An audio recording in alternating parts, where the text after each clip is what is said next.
চাওক আমি দুইজন এটা দলৰ বিধায়ক এআইডিএফৰ ডেলিমিটেশ্যনে আমাৰ তিনিজনক এটা সিট বনাইছে, সেইটো স্বাভাৱিক কথা থাকিব।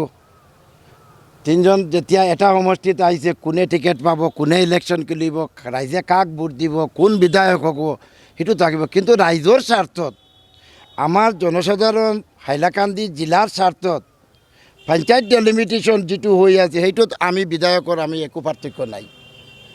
আমি একমত, ৰাইজ হিন্দু মুছলিম খ্ৰীষ্টান গাৰ্ডেন গোটেই আমি আগৰ পৰা যেনেকৈ আছোঁ এনেকৈ থাকিম। পপুলেশ্যন ৱাইজ ডেলিমিটেশ্যনটো কৰি দিয়ক, 8 কিলোমিটাৰ 10 কিলোমিটাৰ এইটো যিটো কৰি আছে এইটো আমি নাচাওঁ। আমাৰ চাহাবাদ যিটো এটা গাঁও পঞ্চায়ত, ঐতিহাসিক গাঁও পঞ্চায়ত, চাহাবাদ এটা বিৰাট মাৰ্কেট আপোনালোকে দেখিছে, সেইটো ডিলেট কৰি দিছে। আমাৰ আভিন ৰংপুৰৰ এটা বুট কাটা নাই, সেইটো ডিলেট। আমাৰ মামদপুৰ 3 টুমা কৰি দিছে, টানটো 2 টুমা কৰি দিছে। এইটো কেনেকৈ ডেলিমিট কোনে মানিব যে গাঁও পঞ্চায়ত ৰাজনীতিত 8 কিলোমিটাৰ 10 কিলোমিটাৰ খোজকাঢ়ি এইটো এটা জিপি চাৰ্টিফিকেটৰ কাৰণত যাব? কোনো সংঘাত আপোনালোকে কি দেখিছে? আমি দুইজন বিধায়ক যেনেকৈ আছোঁ এনেকৈ আছোঁ।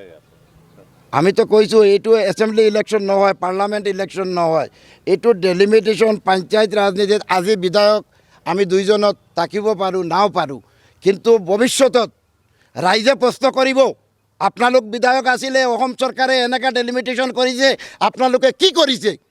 সেই কথাটোৰ উত্তৰ আমি দি আছোঁ যে আমি পঞ্চায়ত ডেলিমিটেশ্যনত আমি দুইজন বিধায়ক একই দলৰ, বেলেগ দলৰ হ'লেও আমি ৰাইজৰ স্বাৰ্থত এক।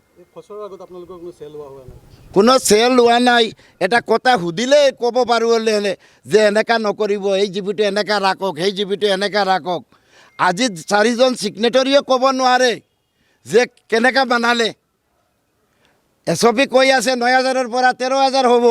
4,000-ত ছিগনেচাৰ কৰিলে, 5,000-ত কৰিলে, 4,500-ত কৰিলে, এটা গাঁৱত এটা গাঁও পঞ্চায়ত বনালে। কিন্তু আজি এছপিৰ যিটো কথা আমি কৈ আছোঁ, এইটোতো আইনৰ কথা কৈ আছোঁ। আমি আইনসভাৰ সদস্য।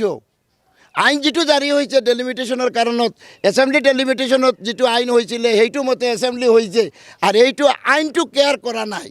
এইটো কোনে সিটো কৰিছে, সেই মানুহটো আমাৰ হাইলাকান্দি জিলাৰ ৰাইজে খুজি আছে। সেই কাৰণত আমি এটা প্ৰতিবাদ সভা হিয়াৰিঙৰ আগত কৰিম। DC মহোদয়ৰ, SP মহোদয়ৰ পাৰ্মিশ্যন লৈ তাতে আমাৰ সাধাৰণ ৰাইজে মত বিনিময় কৰিব।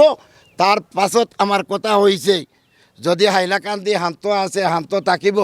আপোনালোক প্ৰশাসনক অনুৰোধ কৰি আছোঁ, মুখ্যমন্ত্ৰীটো অনুৰোধ কৰি আছোঁ যে ফাইনেল যিটো ড্ৰাফ্ট ওলাব, ফাইনেল যিটো কৰিব, সেইটোত আপোনালোকে এছমি মতো ফাইনেল কৰি দিয়ক।